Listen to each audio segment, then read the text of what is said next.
Welcome to another exposition on Moment with God. Today we'll be talking about Ruth and Orpah as a case study. So our topic for today's exposition is, are you cleaving or living? I'll be reading quite a lot today from the book of Ruth chapter 1 and also Ruth chapter 4.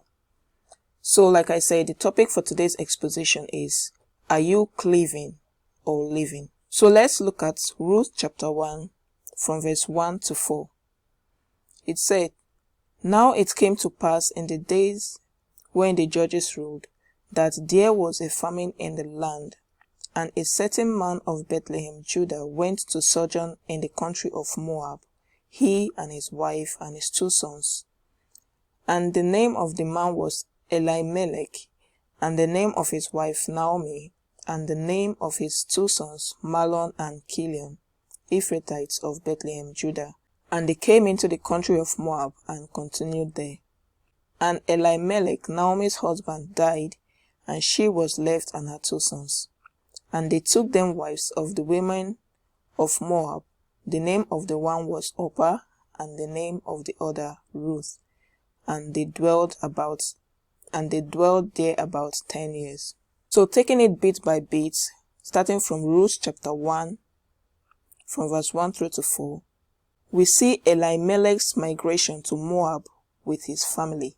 Verse 1 said, "Now it came to pass in the days when the judges ruled." So this man Elimelech, he lived in the days of the judges, as we see here, but later migrated to a neighboring country called Moab, the country of Moab, with his family. And it said in those days there was famine in the land of Bethlehem, Judah, which caused this man to migrate together with his family to a neighboring country called Moab, where they can find food and a means of possible survival as a result of the current scarcity in their land. Verse 2 tells us the name of his wife, Naomi, and his 2 sons, Mahlon and Chilion. And in verse 3 it said, Elimelech, Naomi's husband, died, and she was left and her 2 sons. Just after his death, in verse 4, his 2 sons married Moabite converts called Ruth and Orpah. So Chilion married the Moabite convert called Orpah, and Mahlon married Ruth, the Moabite convert. Coming back to verse 3, though we are not told the cause of Elimelech's death, or maybe perhaps his age, if we may ascribe it to old age, but all we knew was that he had a hereditary possession near Bethlehem, and he is chiefly known as the husband of Naomi. And his name, Elimelech, means "my God is king." If you can remember the words of Christ on the cross when he cried, "Eli, Eli, lama sabachthani," you know that the word Eli means "my God." He said, my God, why hast thou forsaken me?" So the man here, Elimelech, this Eli means "my God," and this means king. So his name means "my God is king." So that is all we know about Elimelech, Naomi's husband. We also see similar names like that in the Bible, such as Abimelech or Ahimelech, where Abimelech means "my father is king" or "father king," and Ahimelech means "brother king" or "my brother is king." So that's all we know about Elimelech's life as described in Ruth chapter 1 from verse 1 to 4. Now let's look at the second part of the story after the death of Naomi's husband. In Ruth chapter 1 from verse 5 to 8. Verse 5 read, "And Mahlon and Chilion died also, both of them, and the woman was left of her 2 sons and her husband." This was a short period of time after the death of Naomi's husband. Not long after, Mahlon and Chilion also died, about 10 years later, and this left Naomi and her 2 daughters-in-laws widowed. As a result of this unfortunate incident, Naomi planned returning back to her country, as we see in verse 6. It says, "Then she arose with her daughters-in-law that she might return from the country of Moab, for she had heard in the country of Moab how that the Lord had visited his people in giving them bread."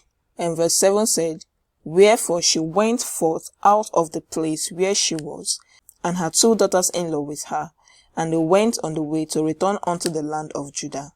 And Naomi said unto her 2 daughters-in-law, Go, return each to her mother's house. The Lord deal kindly with you, as ye have dealt with the dead and with me. This verse here can serves as the test of the faith of these 2 Moabite converts. Remember in chapter 1, from verse 1 to 4, Mahlon and Chilion married Ruth and Orpah, 2 Moabite converts. So these 2 women have joined themselves with the religion and the lifestyle, including the culture of Elimelech's family, which made them plan to return to the Holy Land with Naomi, even after the death of their husband. But in verse 8, we see the persuasion of Naomi that they should return to their mother's house. This is a test of their faith, because if you take note of these following verses, verse 8 of Ruth chapter 1 and verse 11 of the same Ruth chapter 1 and also verse 12 of Ruth chapter 1, Naomi kept dissuading her 2 daughters-in-law to return to their motherland. So from these 3 verses, Ruth chapter 1 from verse 8, 11 and 12, we see a strong persuasion that is able to dissuade these women from continuing being Jewish after being previously attached to them in religious practices, culture and lifestyle, and then returning back to their idol worship. Following Naomi's persuasion, the number of times a convert may be dissuaded is 3 times, which she did these 3 attempts to dissuade them. In Naomi's first attempt to dissuade her daughters-in-law, they both held on tight to their decision, as you can see in verse 10 of Ruth chapter 1. And they said unto her, Surely we will return with thee unto thy people. Surely. So, at this first attempt, their decision, both Ruth and Orpah, were very strong. But after the second and the third attempt, we see in verse 14 that they lifted up their voice and wept again. And Orpah kissed her mother-in-law, but Ruth cleave unto her.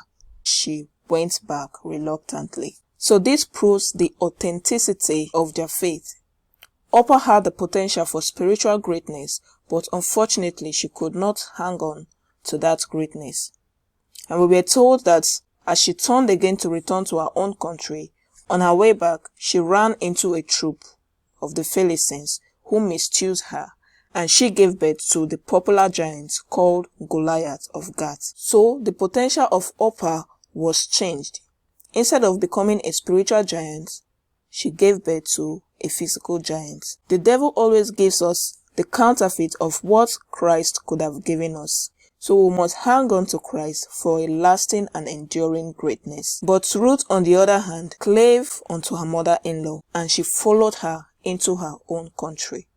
And while in that country, we are told from the scriptures that she got married to Elimelech's kinsman, who married her in a levirate marriage, according to the Jewish law that says if a man marries a wife and dies without child, the husband's brother shall perform the duty of a husband brother to her.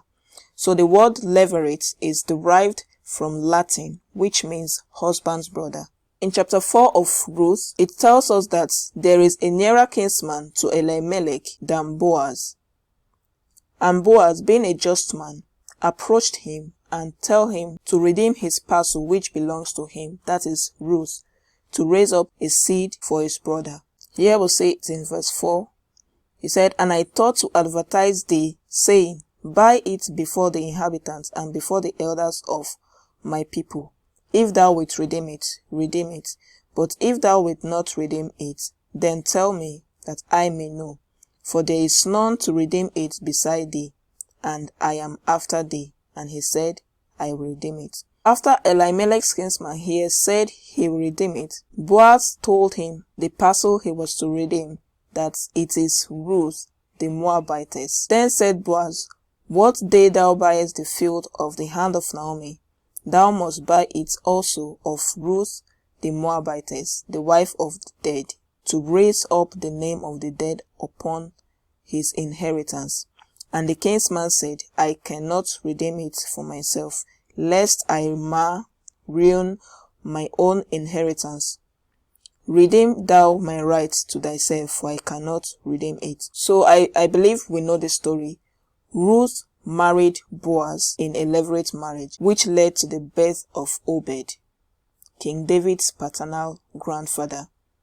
Though Obed, being Boaz's biological son, was counted Mahlon's since he was the first child born in the levirate marriage. So that was how God rewarded Ruth for her steadfastness in attaching herself to the living God.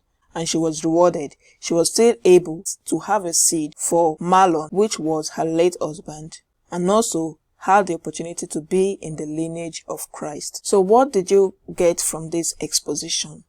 Challenges of life are inevitable, and God allows some, even difficult ones, to come our way, to try us, and to see the stuff we are made of. He wants to see if we will cleave to Him like Ruth or leave. This is the time we can prove our loyalty and allegiance to the one who we profess to love. So the confession of Ruth should be the confession of every believer to follow the Lord no matter what. I don't know if you were able to learn something from today's exposition, but I learned that I should hang on no matter what. Orpah had the potential for greatness, but she could not hang on, and her destiny was exchanged. Instead of becoming a spiritual giant, she gave birth to a physical giant, Goliath. So decide to follow the Lord no matter the challenge of life, and trust Him that the ways of God at the end of it all is always a testimony. So if you are blessed with this exposition, please share with your friends so that they can also benefit from today's topic and learn from the life of Ruth and Orpah. God bless you.